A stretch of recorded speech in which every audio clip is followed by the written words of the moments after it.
Hoş geldiniz. Çok kısaca, çünkü misafirimiz herhangi bir tanıtımı ya da sunumu gerektirmeyen bir profilde.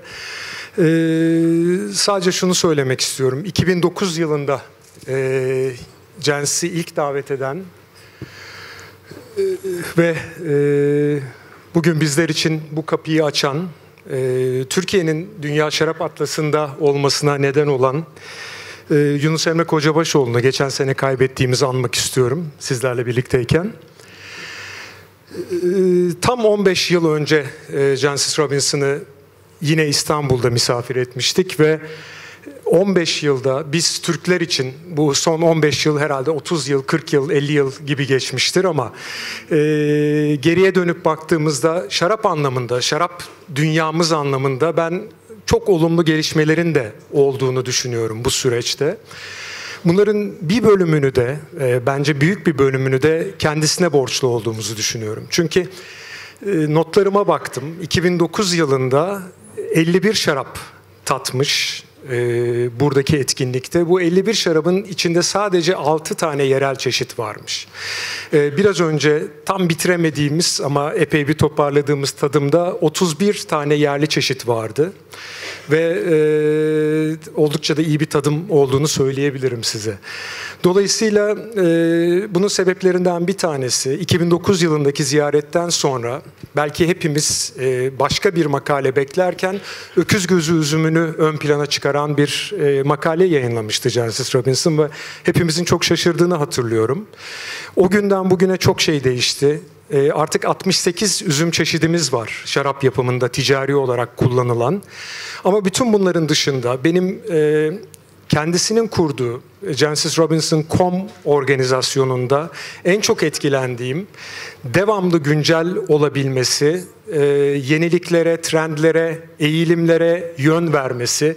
Bu yerel çeşitlerle ilgili olabilir, iklim değişikliğinin etkileriyle ilgili olabilir, aşılı aşısız bağlarla ilgili olabilir. Neyle ilgili olursa olsun her zaman güncel kalmaları ve her zaman geleceğe yön veriyor olmaları. O yüzden de bugün Türk şarapçılığı için neler söyleyeceği çok önemli diye düşünüyorum. Çok da uzatmadan Sayın Jancis Robinson'ı davet ediyorum.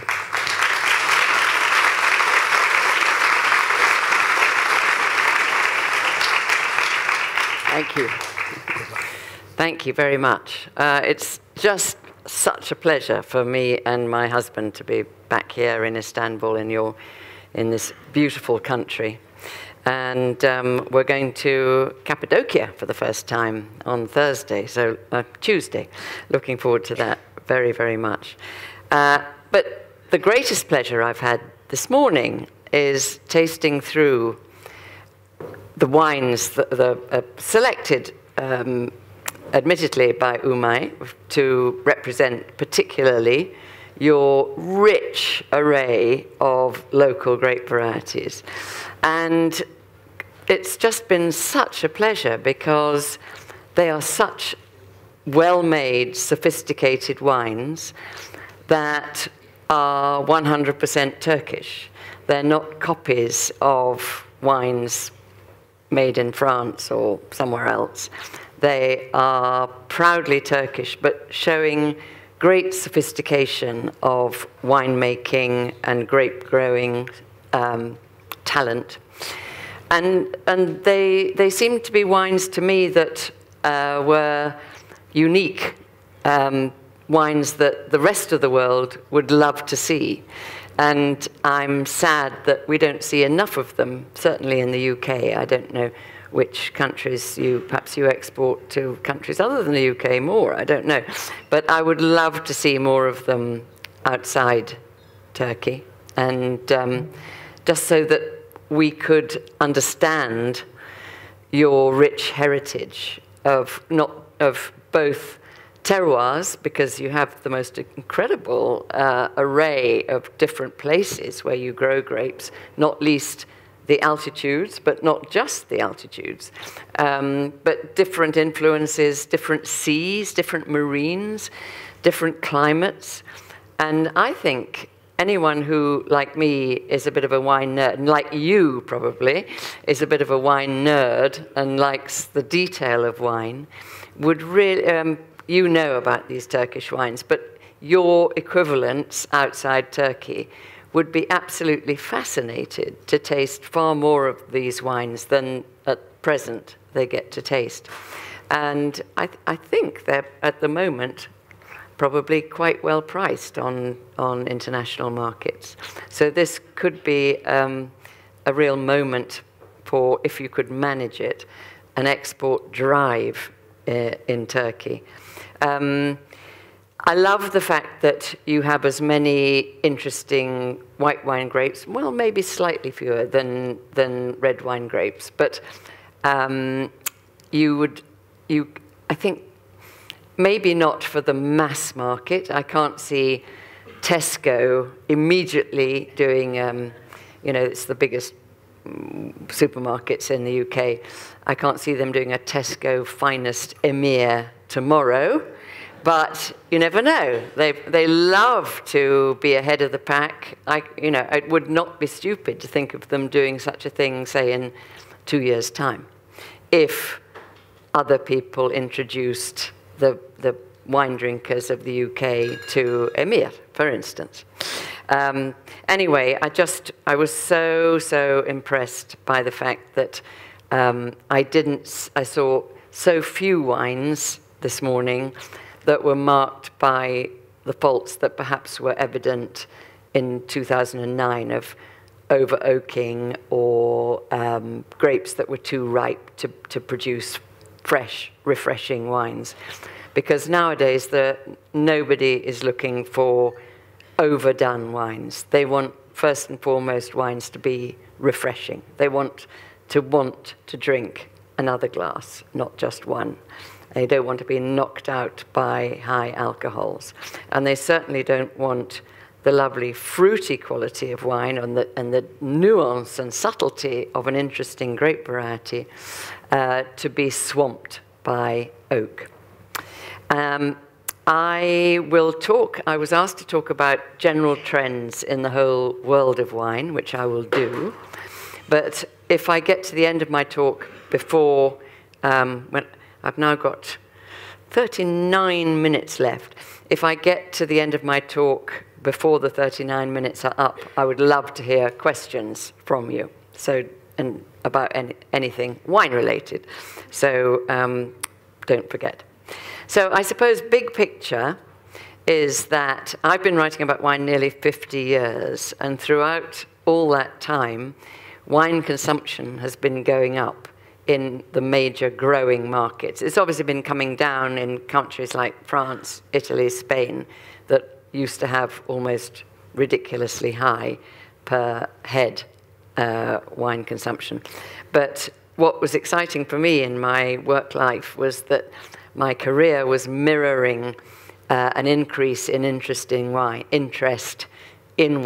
in, say, the UK, the US, Germany, another important wine importing market. But it has peaked, and there's a lot of noise at the moment about how the total consumption of wine is going down, not least from OIV figures, which is worldwide. Now, I think it is very slightly exaggerated, because while we had COVID and lockdown and people sitting at home, the one thing they allowed themselves to do was order a lot of wine. So if you were to look at the graph of wine sales worldwide, it had a lovely peak during the COVID lockdown era. So that has slightly exaggerated, I think, the downward slide since then. But there is no doubt that wine is no longer the alcoholic drink of choice of everybody. I started writing about wine when beer was made by about 3 companies around the world. Spirits came from about 4 companies around the world. There was not much interest in those categories. Now you have craft beer, craft spirits, cocktails, cannabis, abstinence. All of those are rivals to wine sales. And it's maybe no surprise that total sales of wine are no longer as encouraging as they used to be, which is a shame because the quality of wine being made today is actually higher than it's ever been, or certainly, yeah, I think one can say that. Even if there is a sort of low underbelly of very industrial wine which occupies the bottom shelves of the supermarkets, which is not at all inspiring. But the sort of wine that you would want to drink, I would argue, is better than it's ever been today. Particularly, the doom and gloom is being spread with reference to younger drinkers, because older ones probably already love wine and are going to continue to drink it. And I think the tastes and buying patterns of younger drinkers are completely different to how they used to be. You know, older drinkers used to like to get on those mailing lists where they could boast about having an allocation and they were going to store it for the next 10 years, and they were looking at scores and points and saying, yeah, I've got my hands on a 100-pointer. I don't think that's the case at all for younger people. They don't want to be told what to drink. They want to explore. They want variety. They don't want a world of wine, which I remember very well, particularly in the 90s, when the wine producers of the world, wherever they were wanting to produce a copy of either Red Bordeaux, and we're planting Cabernet Sauvignon like mad, or White Burgundy, and we're planting Chardonnay like mad, even if their terroir, their region, was hopeless for growing either Cabernet Sauvignon or Chardonnay. So what's been really lovely in the last decade or so has been to see a complete revolution in regard for local indigenous grape varieties, which is where you can score, because you have this rich array. Not every country has by any means. I would only cite Portugal and Greece as countries that have escaped Cabernet and Chardonnay mania and can boast of a wonderful variety of their own grape varieties.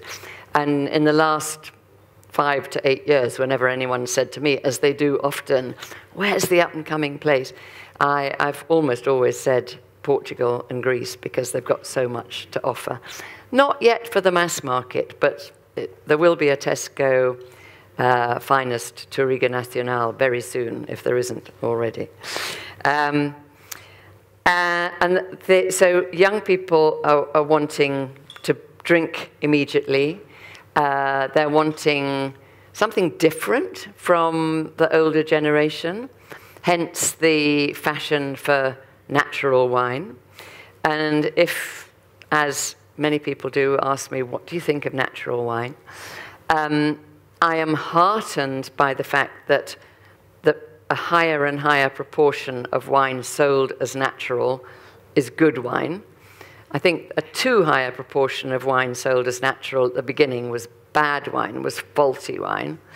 And one has to remember that if there's a low sulfur level in wine, you've got to be very careful about shipping it.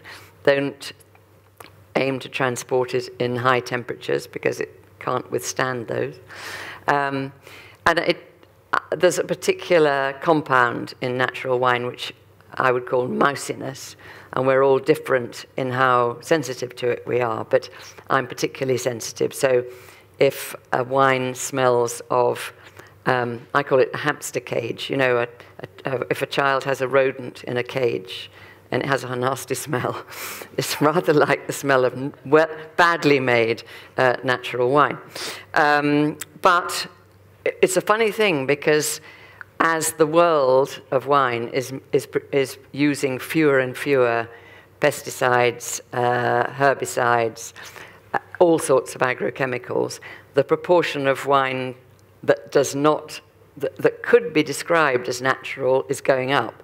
And I maintain, for instance, that Chateau Latour, the Bordeaux First Growth, could actually be called a natural wine. You know, they have horses in the vineyards, they don't use any additives or additions in the vineyard.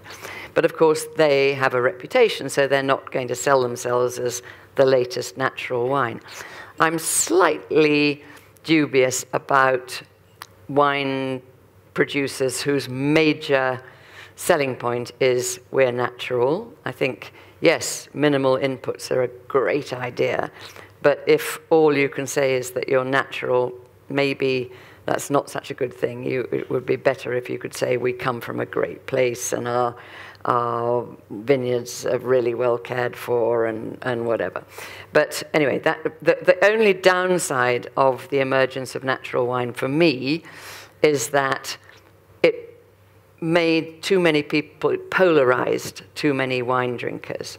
So you had the old-fashioned people who tasted one or two natural wines when they first came out, and they were floored and said, okay, all of natural wine is terrible, and they were wrong.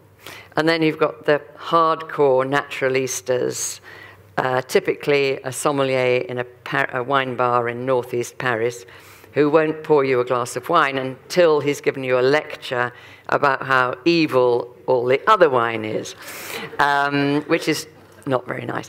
So I hope that in the long term, as wine producers are using fewer and fewer chemicals and making wine in a more and more low input way, low intervention way, that the camp of natural wines and the camp of conventional wines will come closer and closer together. So we won't be talking about natural wine. This is in the medium to long term.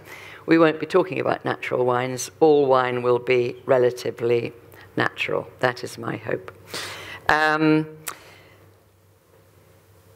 Now, another major trend, quite apart from the whole wine sales seeming to have peaked, is the change in taste for different colors of wine. You know, since about the early 90s, red wine, well, when I started in the 70s, white wine was what everybody wanted, and everyone was chasing Chardonnay vines. But by the 90s, red wine was in the ascendant and has been for the last few decades. I would say of the samples that are sent to me, usually completely unsolicited, about 80% have, until recently, have been red, which is very regrettable as far as I am personally, because I have 3 children, which include 2 daughters. All 3 children taste very well, but the 2 daughters have convinced themselves they don't like red wine. So, you know, I have all these bottles to give away, and I've only got our restaurateur son to take them up. Luckily, I've got a little email address for neighbors who like red wine, so I give it to them. But it's remarkable that even in France, which was the red wine drinking capital of the world, red wine consumption has gone plummeting down. And the consumption of rosé is nearly reaching, it may even now, with the hot summer coming on, have overtaken the total sales of red wine. Rosé is a huge trend, and I was interested to see in the collection of, how many wines was it? 60, about 60 wines. There was only one rosé, or one wine that sold itself as a rosé. And I think, especially having tasted lots of really nice rosés from Greek varieties, which may be not too dissimilar to some of the Turkish varieties. If you're interested in exporting, I don't know what the rosé market is like here, I think there's huge potential for Turkish rosé wine. And I'm very glad to see that white wine has not declined. It's sort of slightly increasing, because I'm quite convinced that white wine is a much more versatile partner for food than red wine. I mean, yes, I'm certainly not anti-red wine, and some of the finest wines I've ever drunk have been red, but more care is needed, I think, to find foods that go with them well, especially when they are oaked or alcoholic. Whereas if you go to a really top Michelin-starred restaurant and ask for the wine pairing, in my experience, you get very far down that list of courses, maybe to the meat course, and you've already had 6 other courses before you're served a red wine that a well-trained sommelier thinks will go well with the food. So that is a little shout out for white wine. And definitely think about more rosés, I would say.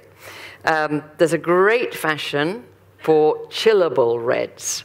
Red wines that are soft, low in tannin, have enough acidity to make them refreshing, but you can serve them straight from the fridge. And I'd have thought in your climate, that's a great thing. Probably it already happens, I don't know.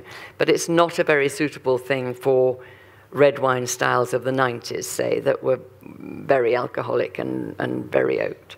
But that there is, I don't think, I mean, these chillable reds are not the most serious wines in the world. They're not going to age for decades. I've just come from, if I can have a little boast, just come from Belgium, where I spent 2 days tasting a top Pomerol, Vieux Château Certain, back to 1923, that was still in good shape. And I'm not suggesting that Pomerol is going to lend itself to chillable red. But I think you produce quite a lot of red wines that could be soft enough to be served cool. And probably the sommeliers among you are doing that already. Oak, I've mentioned several times. In the great wide world of wine, oak is becoming less and less fashionable.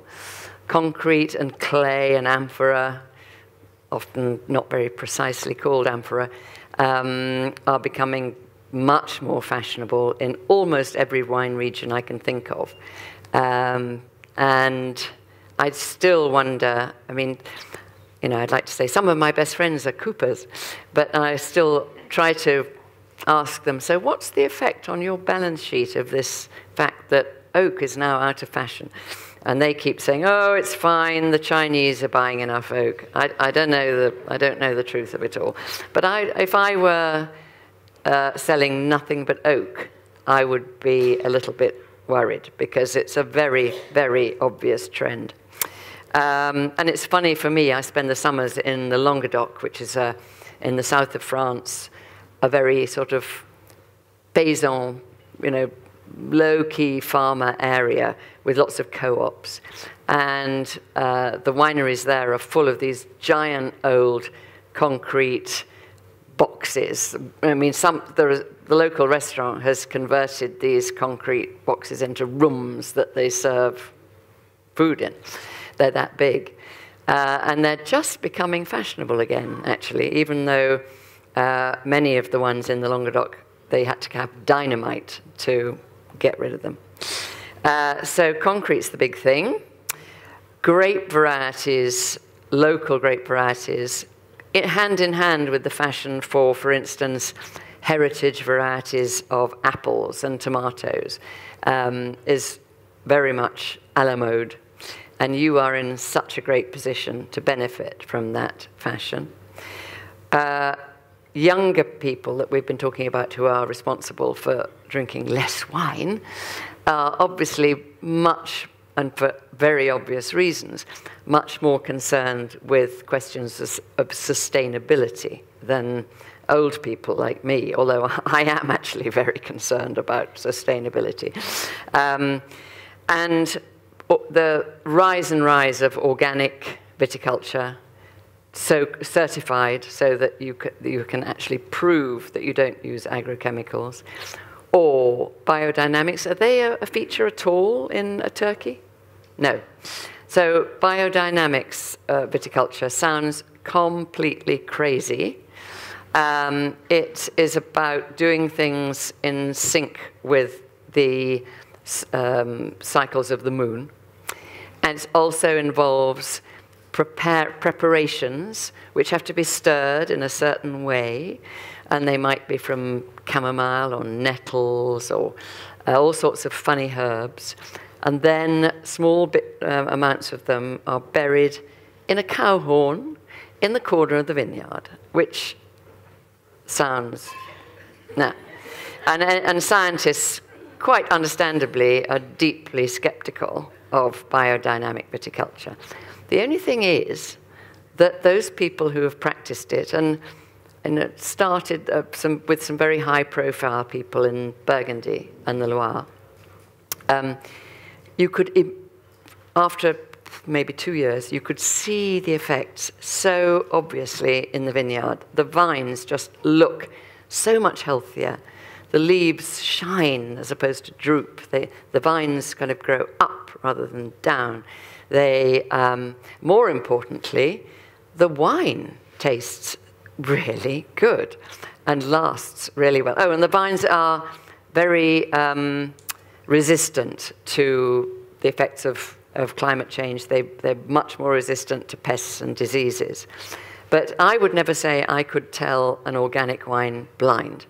But I often taste wines not knowing, but suspecting they are from biodynamically grown vines because they have an extra life to them. They're sort of a complex of wildflowers, flavor of them, if you can imagine. And often I'm right. And so, a nice story. In Australia, there is a married couple who each have their own wine label and their own vineyards. Stephanie Toole has Mount Horrocks in Clare Valley, and Geoffrey Grosset, who's celebrated as the king of Riesling in Australia in Clare Valley, he has his, making Polish Hill and Springvale. And Stephanie got taken up with biodynamics. Her husband is a very skeptical scientist and would have none of it until he saw the state of her biodynamically grown vines and what it did to the quality of her wine. And he's now 100% biodynamic, just as an illustration.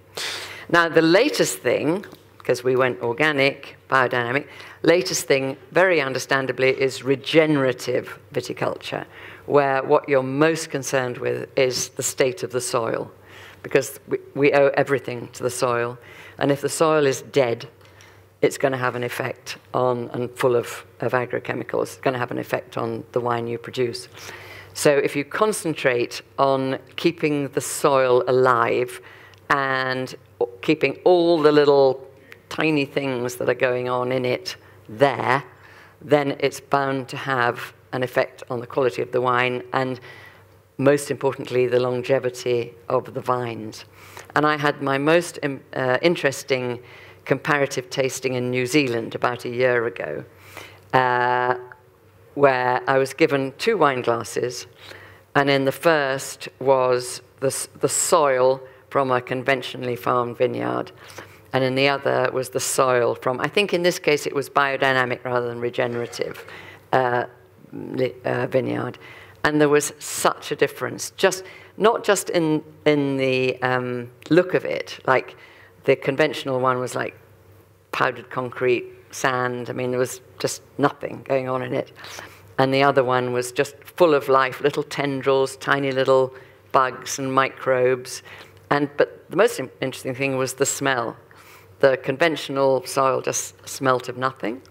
And the other one was just a perfume, a complex bouquet, if you like, of different aromas, illustrating just how much more alive it was.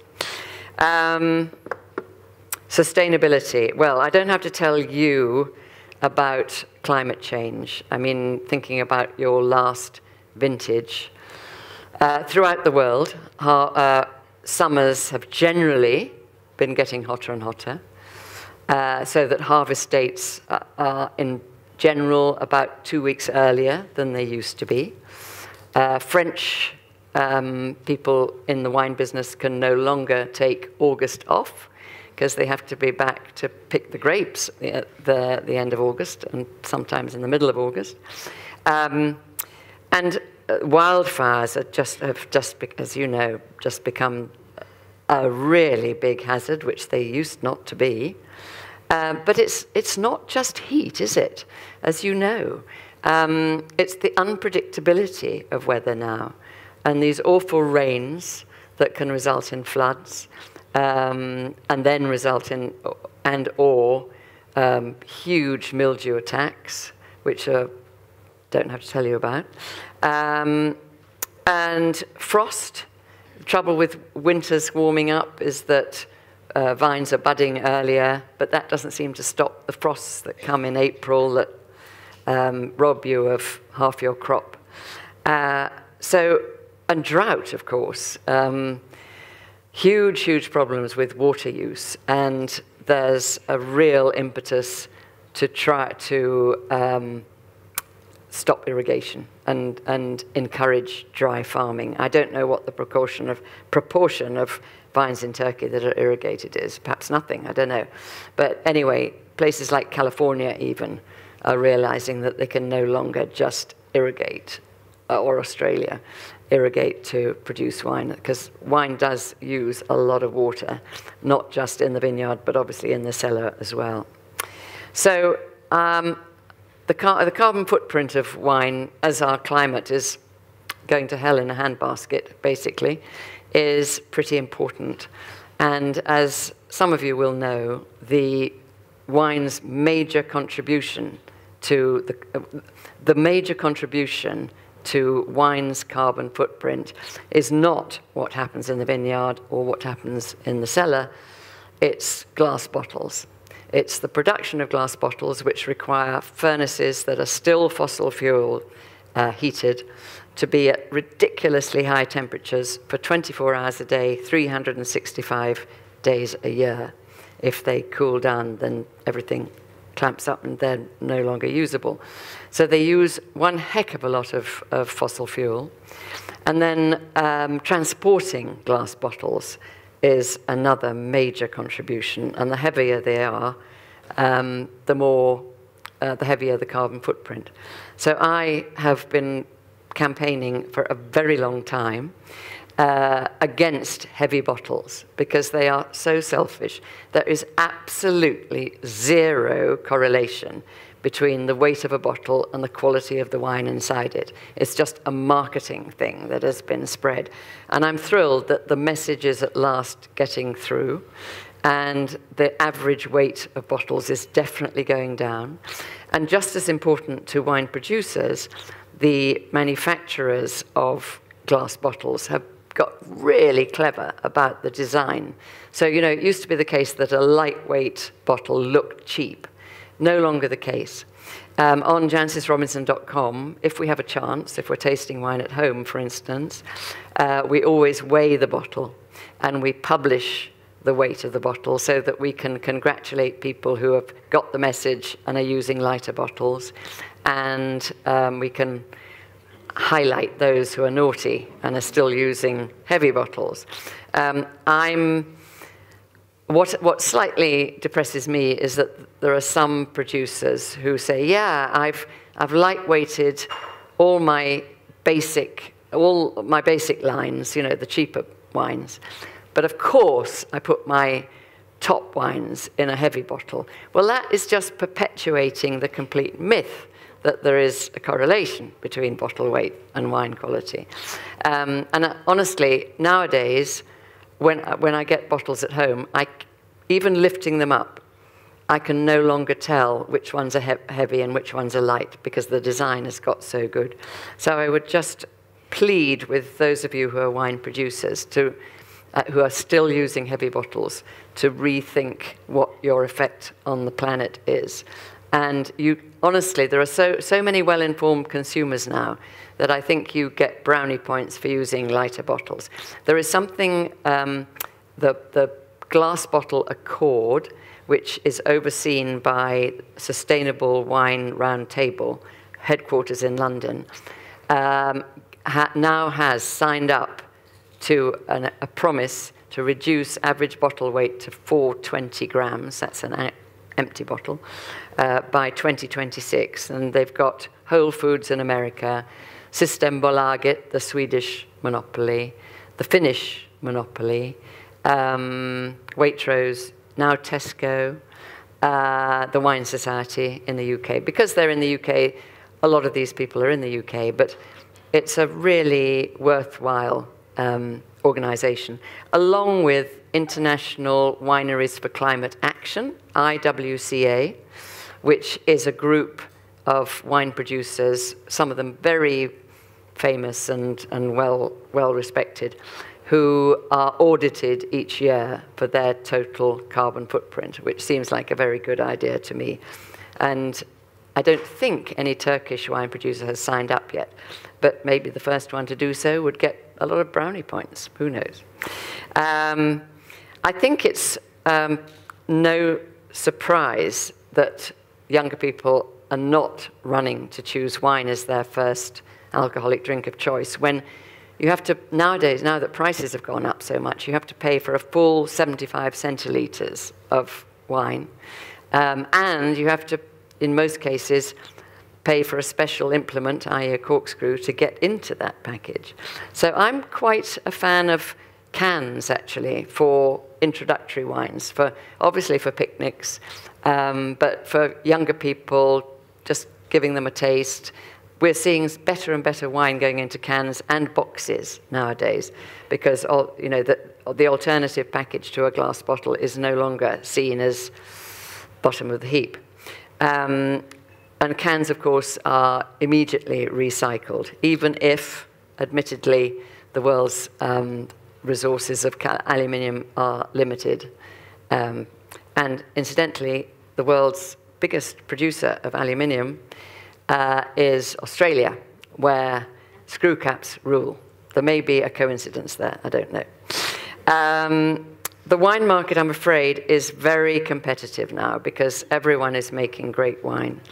And there is a certain amount of pressure on the sustainability front that wine should not travel too far. It hasn't got very far yet, but there are sort of some voices saying, in England, we should all be drinking nothing but English wine, and saving the transport costs and things like that. And incidentally, English wine is getting better and better. And we're making some decent still wine now. But on the subject of sustainability, you do have to think not just of ecological sustainability, but financial sustainability and human social sustainability. So workers have to be treated well, and it's no good, really, for the long term, selling something ridiculously cheaply to a supermarket. It's very nice for me that I can tell my readers, go to Tesco and you can find a drinkable red Bordeaux for £5, but that's not going to help the world of wine in the long term. Labour is a huge problem in vineyard labour. Certainly in the rest of the world, I don't know who you depend on for who works in the vineyards, but it's very likely, isn't it, that we'll be just seeing more robots and the use of AI in wine production in the years to come. We'll also, even more certainly, be seeing AI applied to wine writing, which, you can just conjure it up, an article about Turkish wine like that. Which is why I'm very grateful that I'm not at the end, but I'm towards the end of my wine writing career rather than the beginning, because I think it would be very difficult now to set out on a path to be a wine writer, but in that there are fewer places, fewer newspapers have wine columns. So it is more difficult. So I just feel very, very lucky. And particularly that I've watched the evolution of wine quality go up and up and up. I can now, on JancysRobinson.com, we still score out of 20 rather than 100. And 18 for us is a very high score. But I justify that by saying that wine quality continues to go up. So we are leaving that. We've got some wines we score 19, some we score 20, quite a lot actually. But we've left ourselves that headspace for as more and more wines get better and better. Whereas all those people who gave 100 points back in the last century, they have nowhere to go. Anyway, I'll just leave you with the thought that I hope you will take advantage of the increasing quality of wine worldwide, and Turkish wine in particular. And I hope that I will see more and more Turkish wine outside Turkey. And I have 7 minutes left, so I would love to get a question or two. But I don't know whether there's a mic anywhere. Oh, yes, there is. Good. Hello. First of all, thank you very much for visiting Istanbul and for accepting this invitation. It's a huge pleasure and honor to... Pleasure for me. Thank you very much, and for all your articles, everything about Turkish wines, winemakers who are struggling to do wines here. So thank you very much, first of all. And as you said at the beginning, Turkey has huge potential, Turkish wines and grape varieties, but what would you recommend as a penetration strategy for export markets? Because we don't have this kind of soft brand of Turkey, you know, the promotional body, the support that can help all the enthusiasts. So I'm so jealous of, you know, like wines of Greece or wines of Portugal. They're doing great thing, but some of our producers, they also do some great efforts, you know, to promote their own products, but it feels like it's not enough. So with all your experience, what would you recommend? Thank you very much. Well, I think the most important thing is to act together. And if you could possibly organize, don't laugh, oh. But if you could, that just makes a huge difference, because if it's just one producer getting a listing, it's not really going to turn the needle. And if you can get, it is most unfortunate that you no longer have a generic body, but if you could together organize a tasting in a key market, and that certainly Britain would be a key market because we are so curious, we're always looking for the next thing. Greece is starting to make real serious inroads. I'm just saying that as an example of a country that was nowhere a few years ago. It would make a difference. And if you can't, I suppose if you can't act cooperatively, and you'd have to hire a London-based PR person, but there are lots of them who specialize in wine, to organize it, I mean. I suppose if one person got a good importer, looking at the few importers there are in the UK, in my very good tasting booklet that I was tasting with. Oops, we seem to have used up all my time. I'd had hardly heard of any. I'd only heard of one of them. I think they were all Turkish specialists, not in the mainstream of the wine trade. So it would be better to find a mainstream wine importer for each of the willing exporters. I think someone's been fiddling with my clock. I can't believe we went from 7 minutes to no minutes. No problem. You can continue. After 15 years, you have more 5 minutes. Well, if there's maybe one more question, yeah? Of course, yeah, okay. Of course. But if there is one. If not, I'll happily stop. Yeah, there's a lot, I'm sure. Thanks for coming, of course, to Istanbul. My question is, you highlighted the thing about sustainability for the young generations and wine consumption, which is I totally agree. I've been recently living in Berlin and Rome, and this is my observation as well, like completely. But I want to just ask your personal opinion about that the young generation that they see Gen Z all the time, that the way of they consume information, the form of, let's say, communication. Exactly, informing themselves from the internet has completely shifted. So, in my opinion, the curiosity is going down a little bit. And unfortunately, let's say the shallowness is, like mediocre is the new popular. And wine is a drink that you need to actually, I will not use the word sophisticated, but you have to be at some certain level, let's say, to understand or to enjoy what you drink. So, what do you think about this connection, about like, the curiosity and consumption of young generation goes down, and at the same time we have this like information? Well, what you say is correct, but to counterbalance that, the number of people who take wine courses has just skyrocketed. You know, an interest in wine seems to have real social status. I'll tell you, when I graduated in the 1970s, I knew I was really interested in wine and food. I didn't dare look for a job in either wine or food, because wine and food had zero social status in the UK. And if I'd told my fellow students that I was going into wine, they would say, what a waste of an Oxford education. Whereas now our son, he also went to Oxford, he did very similar to me. He's now a restaurateur in London, and all his friends go, ooh, you know, that's so exciting. So it has changed, and I'm delighted to see that an interest in wine and knowledge of wine is something people want. And so you've got different forces at play, and yeah, you might come across people who just think, I got, you know, my influencer says I've got to drink Whispering Angel. But then you've also got so many people, I think, was it 100,000 students that the Wine and WSET taught last year around the world? Well, that's not negligible, and it's growing. So I think that's a healthy sign.